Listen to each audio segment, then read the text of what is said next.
চাট্টু গুড়াৰ চৰবত বা ঘোল। চাট্টু আমাৰ অসমৰ শব্দ নহয় যদিও চাট্টুৰ অৰ্থ তেনেই সাধাৰণ। বুটৰ দাইল আৰু ঠিক তেনেধৰণৰ মাহজাতীয় শস্য গুড়া কৰি চাট্টু বনোৱা হয়। বিহাৰ, ঝাৰখণ্ড, পাঞ্জাৱত চাট্টু যথেষ্ট জনপ্ৰিয়। মোৰ ঘৰত চান্নী নামৰ এজনী বিহাৰৰ ছোৱালী আছিল মোৰ ঘৰৰ কামত সহায় কৰিবলৈ। এতিয়া তাই দিল্লীত থাকে।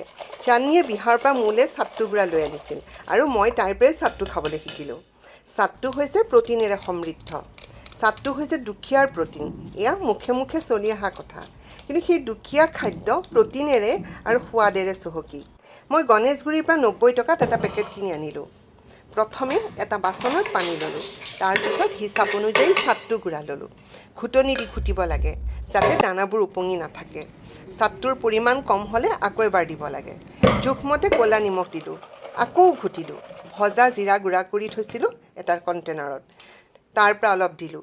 ভজা জিৰা গুড়িৰ লগত মই সামান্য ধনিয়াও আছিলে। ৰোষ্ট কৰাৰ সময়ত মই অলপ ধনিয়াও গুড়া কৰি থৈছিলোঁ একেলগে। পিঁয়াজ একেবাৰে মিহিকৈ কুটি দিলোঁ। মই জ্বলা কম খাওঁ বাবে এটা জলকীয়া দিলোঁ। আকৌ ঘুটিলোঁ। শেষত মোৰ প্ৰিয় ইলাচি নেমু চেপি দিলোঁ। মই ভাল পোৱা ইলাচি নেমুৰ জেচ দিলোঁ। গ্লাছত ঢালি দিয়াৰ পিছত ৰোষ্টেড জিৰা গুড়ি অলপ ওপৰত ছটিয়াই দিলোঁ। হৈ গ'ল প্ৰটিন সমৃদ্ধ এগিলাচ গৰমৰ বাবে শীতল পানীয়। মই আইচ কিউব দিয়া নাই। গৰমত দি খাবচোন, শৰীৰটো শীতল হ'ব, লগতে পেটটোও ভৰিব।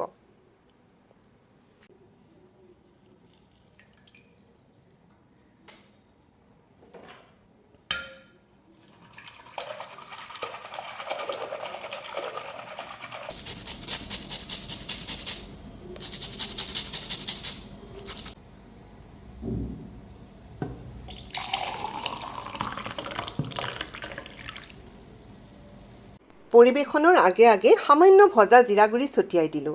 ল'ৰা ছোৱালীক চাট্টু গাখীৰ আৰু চেনি মিলাই জলপানৰ দৰে খুৱাব পাৰে। মই কেতিয়াবা খাওঁ। এবাৰ খাই চাবচোন যদি খোৱা নাই। আপোনালোকৰ বহুমূলীয়া সময় খৰচ কৰি মোৰ ভিডিঅ'বোৰ চোৱাৰ লগতে কমেণ্ট দি মোক যথেষ্ট উৎসাহ দিয়ে। তাৰ কাৰণে অশেষ ধন্যবাদ। লগ পাম নতুন ভিডিঅ'লৈ।